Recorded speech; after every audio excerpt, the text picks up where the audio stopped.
कहानी शुरू होती है एक जंगल को दिखाते हुए। एक आदमी पागलों की तरह इस जंगल से निकलने की कोशिश में था। जंगल इतना घना था कि यहाँ से बाहर जाने का कोई रास्ता नहीं नजर आ रहा था। ये इंसान सूरज को देखते हुए आगे बढ़ा था, लेकिन अब सूरज भी ढल चुका था। लेकिन उसने भागना नहीं छोड़ा। भागते भागते एक पॉइंट आया जहाँ एक फेरी के स्केलेटन पे उसे लिखा मिला पॉइंट ऑफ नो रिटर्न, यानी यहाँ से कोई वापस नहीं जा सकता। इस बोर्ड को देखकर परेशानी उसके चेहरे पे साफ जाहिर थी। अंधेरा गहरा हो जाता है और एकदम से सारे परिंदे उड़कर यहाँ से चले जाते हैं। छुपने की कोई जगह भी नहीं थी। यह आदमी बहुत ज्यादा डर रहा था, इसीलिए दरख्त के ऊपर चढ़ जाता है और उसकी बदकिस्मती कि वो इतने ऊंचे दरख्त से गिर गया। इससे पहले कि वो बेहोश हो जाता, हम देखते हैं कि कोई उसे खींच के ले गया। खींचने वाला कौन था ये नहीं दिखाया गया, लेकिन हमें इस आदमी की दर्द भरी चीखें सुनाई दी गई। सीन कट होता है और हमें 6 दिन बाद शहर में मीना नाम की एक लड़की को दिखाया जाता है। मीना की कोई दोस्त या फैमिली नहीं थी सिवाय एक बहन के। इस टाइम वो जिस पेट स्टोर पे काम कर रही थी, उसके बॉस उसे एक पैरट को जू पे छोड़कर आने का ऑर्डर देते हैं। मीना इस पैरट को उठाकर अपने घर ले जाती है क्योंकि उसे अगले दिन जू जाना था। रात उसने इस पैरट के साथ गुजारी और फिर सुबह होने पर वो इस पैरट को लेकर जू के लिए निकल गई। लंबी सड़क पर चलते चलते एकदम से शायद उसने गलत टर्न ले लिया और वो पहुंच गई जंगल के बीचों बीच। ये वही जंगल था जहां हम पहले एक आदमी को गायब होता देख चुके हैं। पहले तो वो अपनी गाड़ी के जरिए ही इस जंगल के अंदर जाती रही, लेकिन जब उसे यहाँ से बाहर निकलने का रास्ता समझ नहीं आया तो उसे इस गाड़ी से उतरना पड़ा। उसे लगा कि शायद यहाँ करीब कोई होगा जिससे वो मदद मांग ले। वो अपने पैरट को लेकर आगे बढ़ने लग जाती है। अंधेरा भी गहरा होता जा रहा था। एकदम से पहले की तरह ही सभी परिंदे इन दरख्तों से उड़ जाते हैं। मीना को अब डर लगने लगा था क्योंकि जमीन भी जोर जोर से हिल रही थी। उसे अपने करीब किसी के होने का भी एहसास होता है। दूर एक बूढ़ी औरत भाग रही थी। मीना भागते हुए उसका पीछा करती है। वो उसे मदद मांग रही थी, लेकिन वो औरत रुकती नहीं, भागती रहती है। मीना जब उसका पीछा करते करते थक गई तो वो वहाँ रुक गई। उसके रुकने पर बूढ़ी औरत ने उसे आवाज देकर कहा, अगर जिंदा रहना चाहते हो तो तेजी से भागकर हमारी तरफ आओ। ये सुनते ही मीना दोबारा उस बूढ़ी औरत की तरफ भागी और वो बूढ़ी औरत उसका हाथ पकड़कर उसे एक घर में ले आई। घर आते ही उसने इस घर को लॉक कर लिया। ये कोई घर नहीं था बल्कि एक काफी अजीब कमरा था जिसपे एक बहुत बड़ा सा मिरर लगा हुआ था। इस बूढ़ी औरत के साथ यहाँ 2 और लोग भी थे। मीना घबराकर इन लोगों से पूछती है ये कौन सी जगह है।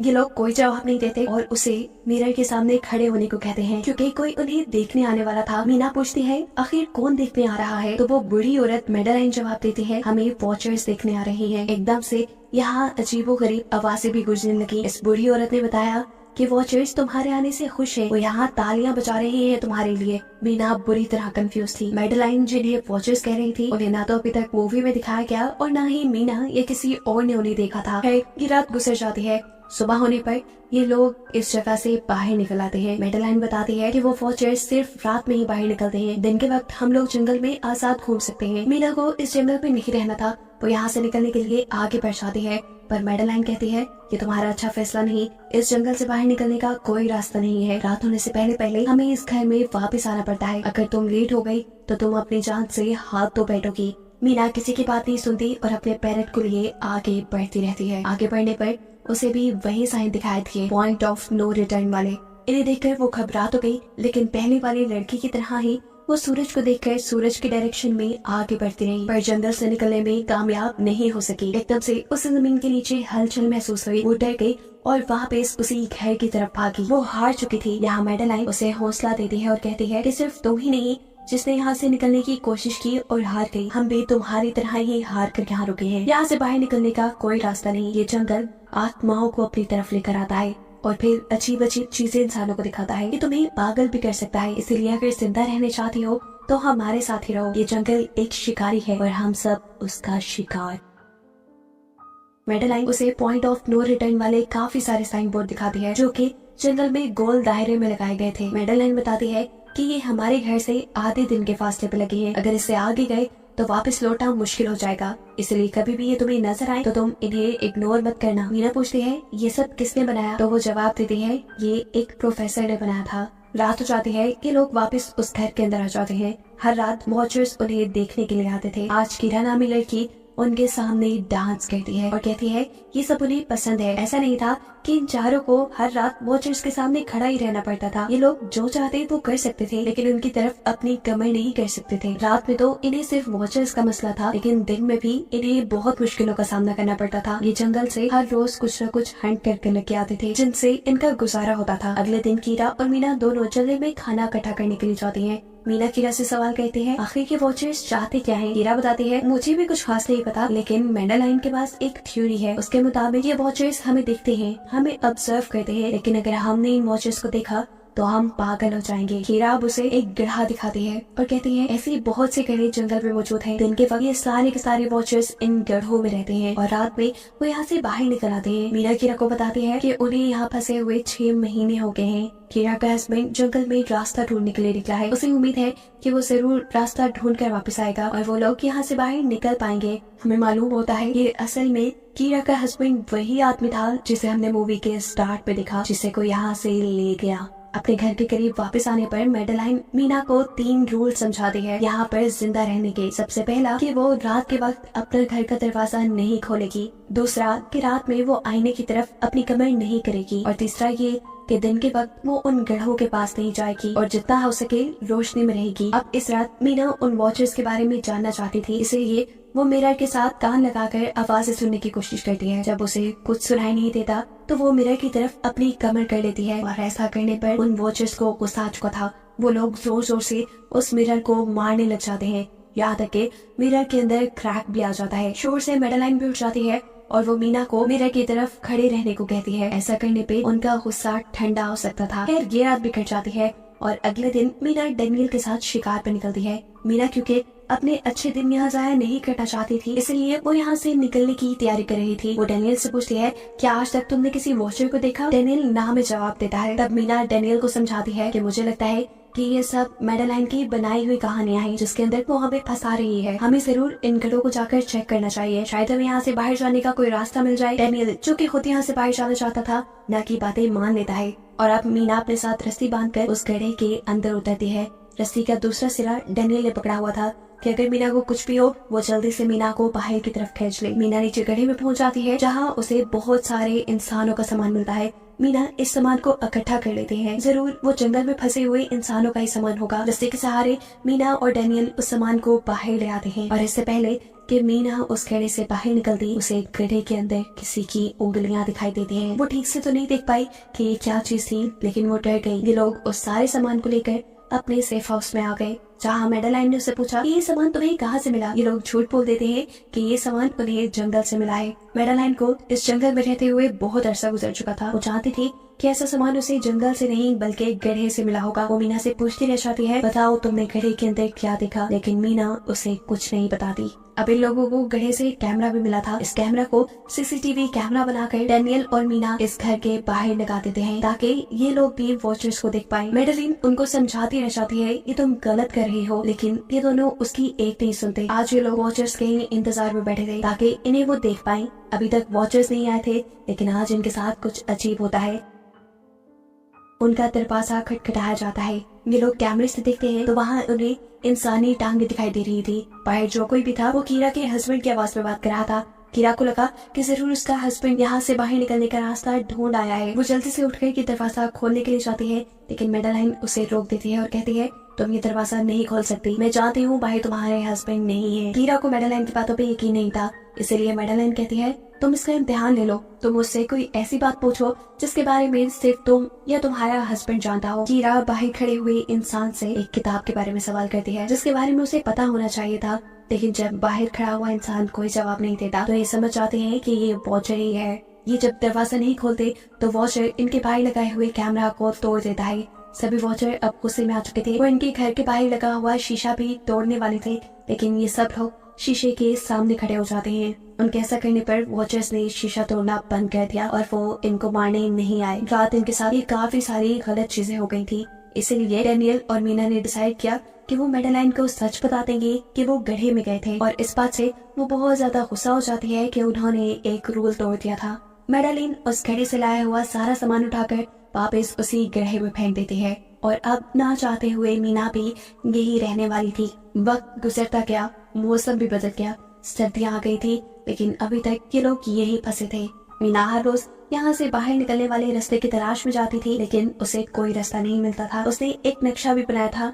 उसे यकीन था कि कभी तो वो ये नक्शा पूरा कर ही लेगी। सर्दियों की वजह से इन्हें खाना भी ठीक से नहीं मिल रहा था और खाना ना मिलने की वजह से इनकी दिमागी हालत खराब होती जा रही थी। और इसी सब में मेडेलिन और डैनियल का झगड़ा हो जाता है। उसे में वो मेडेलिन के साथ साथ मीना को भी बाहर ही छोड़ के कीरा को सेफ हाउस में ले जाकर लॉक कर देता है। अंधेरा भी होने वाला था। मेडेलिन और मीना बहुत दरवाजा खटखटाती है, डैनियल की मिन्नतें करती है कि प्लीज ये दरवाजा खोल दो, लेकिन वो दरवाजा नहीं खोलता। फिर अंधेरा भी हो गया और मजबूरन इन्हें अपनी जान बचाने के लिए एक घने दरख्त के नीचे खड़ा होना पड़ा। अब तो इन्हें वॉचर्स के आने की आहटें भी सुनाई दे रही थी। इस टाइम मीना और मेडेलिन के साथ हम ऑडियंस को भी इन वॉचर्स की एक झलक दिखाई जाती है। ये लोग लंबे लंबे, पतले और खतरनाक थे। अपने गढ़ों से निकलकर ये सब इंसानों को देखने के लिए इस सेफ रूम तक पहुंचते हैं। और जब ये लोग देखते हैं कि मीना और मेडेलिन वहाँ नहीं है, तो उनको खाने के लिए ये लोग जंगल में उन्हें ढूंढने लग जाते हैं। और इनके रीचर्स के दूर जाते ही मीना और मेडेलिन को मौका मिल जाता है दोबारा अपने सेफ हाउस तक आने का।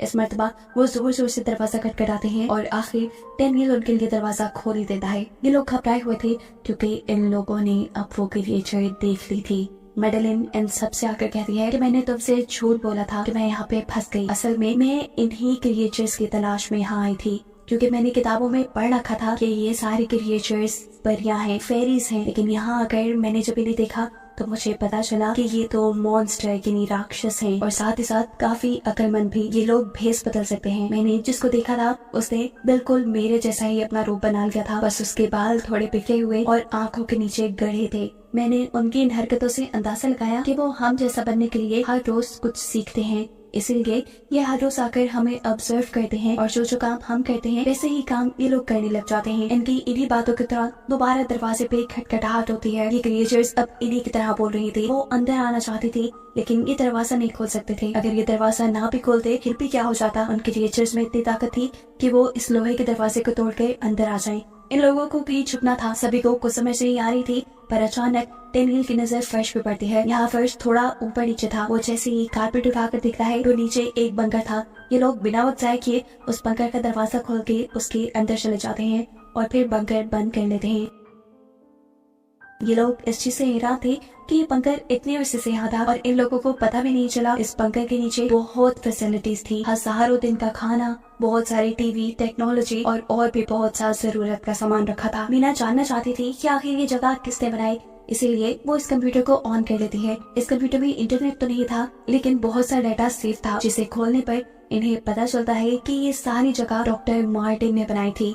ये असल में प्रोफेसर को इन क्रिएचर्स के बारे में पता था। वो इन क्रिएचर्स पर रिसर्च करना चाहता था, इसलिए उसने ये बंकर बनाया था। वो इस बंकर में रहता था। पैसों का लालच देकर वो दूसरे इंसानों को यहाँ लेकर आता था और रात के बाद उन्हें ऊपर रूम्स में छोड़कर खुद इस बंकर में आकर छुप जाता था और वो मॉन्स्टर फिर उन इंसानों को खा जाया करते थे। अपनी सारी रिसर्च के दौरान डॉक्टर मार्टिन बताते हैं कि ये क्रिएचर कोई मॉन्स्टर नहीं बल्कि असल में फेरीज थी जो पहले इंसानों के साथ रहती थी, लेकिन फिर इंसानों ने इन्हें धोखा दिया। इन्हें यहाँ जंगलों में फंसाकर वो यहाँ से निकल गए और काफी साल जमीन के नीचे रहने की वजह से इनका जादू और इनके पर चले गए। डॉक्टर मार्टिन बताते हैं कि सारी रिसर्च के दौरान उन्हें एक सबसे अलग फेरी मिली जो रोशनी में भी उन गढ़ों से बाहर आ सकती थी। वो अच्छी थी, उसे डॉक्टर मार्टिन को मारा नहीं। डॉक्टर मार्टिन उसे यहाँ ले आया। वो फेरी मार्टिन के साथ रहकर सब कुछ सीख गई, लेकिन थोड़े अरसे बाद इन दोनों के अंदर कोई लड़ाई हो गई। इस कंप्यूटर में बहुत सी वीडियोस थी और हर वीडियो में डॉक्टर मार्टिन ने कुछ न कुछ बताया हुआ था। मीना बस ये जानना चाहती थी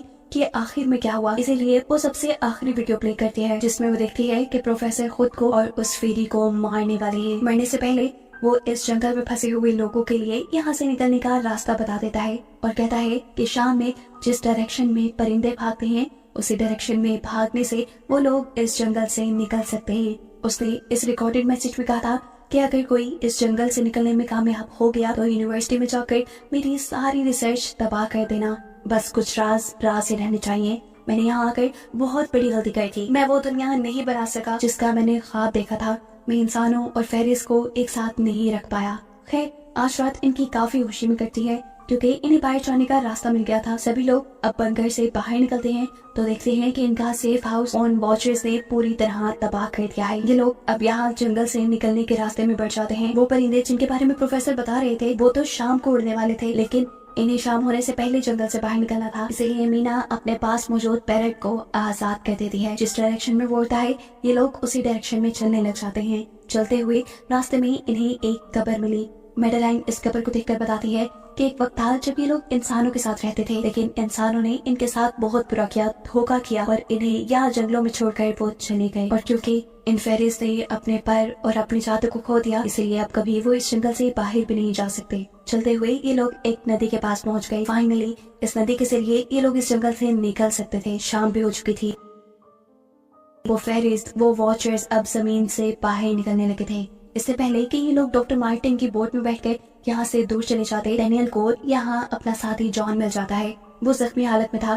डेनियल उसकी मदद के लिए आगे बढ़ता है। बाकी सब अपनी बोट में बैठ गए थे।